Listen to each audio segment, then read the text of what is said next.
ದಕ್ಷಿಣ ಭಾರತದ ಅಭಿನೇತ್ರಿ ಎಂದೇ ಕರೆಯಲ್ಪಡುವ ನಟಿ ಊರ್ವಶಿ ಕನ್ನಡ ಸೇರಿದಂತೆ ತಮಿಳು, ಮಲಯಾಳ ಮತ್ತು ತೆಲುಗು ಭಾಷೆಯ ಅನೇಕ ಚಿತ್ರಗಳಲ್ಲಿ ನಟಿಸುವ ಮೂಲಕ ಅದ್ಭುತ ನಾಯಕಿ ಅನ್ನಿಸಿಕೊಂಡಿದ್ದಾರೆ.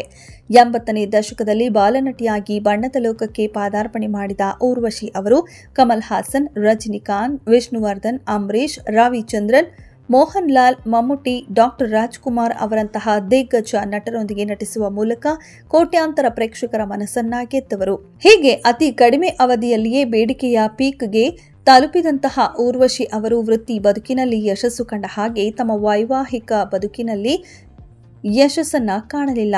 ಹೌದು, ಕೆಲ ವೈಯಕ್ತಿಕ ಹವ್ಯಾಸಗಳಿಂದಲೂ ಹಾಗೂ ಬಾಳ ಸಂಗಾತಿಯ ಆಯ್ಕೆಯಲ್ಲಿ ಎಡವಿ ತಪ್ಪು ನಿರ್ಧಾರಗಳನ್ನು ತೆಗೆದುಕೊಂಡು ಎರಡೆರಡು ಮದುವೆ ಆದರೂ ವಿಚ್ಛೇದನ ಪಡೆದು ದೂರ ಆಗಿದ್ದಾರೆ. ಹಾಗಾದರೆ ನಟಿ ಊರ್ವಶಿ ಅವರು ಯಾರನ್ನ ಮದುವೆ ಆಗಿದ್ರು, ಡೈವರ್ಸ್ ನೀಡಲು ಕಾರಣ ಏನು ಎಂಬ ಎಲ್ಲ ವಿವರಗಳನ್ನ ತಿಳಿಯೋಣ. 1980ರಲ್ಲಿ ಚಿತ್ರರಂಗಕ್ಕೆ ಬಾಲನಟಿಯಾಗಿ ಕಾಲಿಟ್ಟ ನಟಿ ಊರ್ವಶಿ 1984ರಲ್ಲಿ ತೆರೆ ಕಂಡ ಶ್ರಾವಣ ಬಂತು ಎಂಬ ಕನ್ನಡ ಸಿನಿಮಾದಲ್ಲಿ ಅದ್ಭುತ ಯಶಸ್ಸನ್ನು ಕಾಣುವ ಮೂಲಕ ಕ್ರೇಜಿ ಸ್ಟಾರ್ ರವಿಚಂದ್ರನ್ ಅವರೊಂದಿಗೆ ನಾನು ನನ್ನ ಹೆಂಡತಿ ಚಿತ್ರದಲ್ಲಿ ತುಂಬಾ ಚೂಟಿಯಾಗಿ ನಟಿಸುವ ಮೂಲಕ ಪಾತ್ರಕ್ಕೆ ಜೀವ ತುಂಬಿ ಕನ್ನಡದ ಪ್ರೇಕ್ಷಕರಿಂದ ಹಾಗೂ ಕನ್ನಡ ಚಿತ್ರರಂಗದಿಂದ ಉತ್ತಮ ಪ್ರಶಂಸೆಯನ್ನ ಪಡೆದುಕೊಂಡವರು. ಇನ್ನು ಇವರ ವೈಯಕ್ತಿಕ ವಿಚಾರದ ಕುರಿತು ಹೇಳೋದಾದರೆ 2000 ಇಸವಿಯಲ್ಲಿ ಮನೋಜ್ ಕೆ ಜಯನ್ ಎಂಬುವರನ್ನ ನಟಿ ಊರ್ವಶಿ ಮದುವೆಯಾದರು. ಈ ದಂಪತಿಗೆ ತೇಜಲಕ್ಷ್ಮಿ ಜಯಂತಿ ಎಂಬ ಮಗಳು ಕೂಡ ಜನಿಸಿದರು.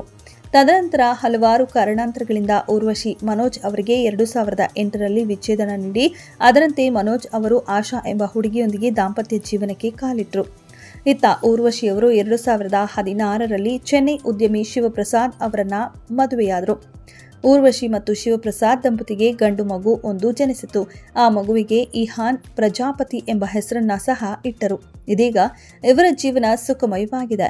ಆಗಾಗ ತಮ್ಮ ಗಂಡ ಹಾಗೂ ಮಗನ ಕೆಲ ಸುಂದರ ಕ್ಷಣಗಳ ಫೋಟೋಗಳನ್ನು ಕ್ಲಿಕ್ಕಿಸಿ ಸಾಮಾಜಿಕ ಜಾಲತಾಣದಲ್ಲಿ ಊರ್ವಶಿ ಹಂಚಿಕೊಳ್ತಾನೆ ಇರ್ತಾರೆ. ಇನ್ನು ಎಂದಿಗೂ ಕೂಡ ಕೆಲವು ಪೋಷಕ ಪಾತ್ರಗಳ ಮೂಲಕ ಸಿನಿ ಪ್ರೇಕ್ಷಕರಿಗೆ ಮನೋರಂಜನೆಯನ್ನ ನೀಡುತ್ತಿದ್ದಾರೆ. ಇದೆಷ್ಟು ಈ ಹೊತ್ತಿನ ಸುದ್ದಿ. ಮತ್ತಷ್ಟು ಸುದ್ದಿಗಳಿಗಾಗಿ ನೋಡ್ತಾ ಇರಿ ಸಿರಿ ಟಿವಿ.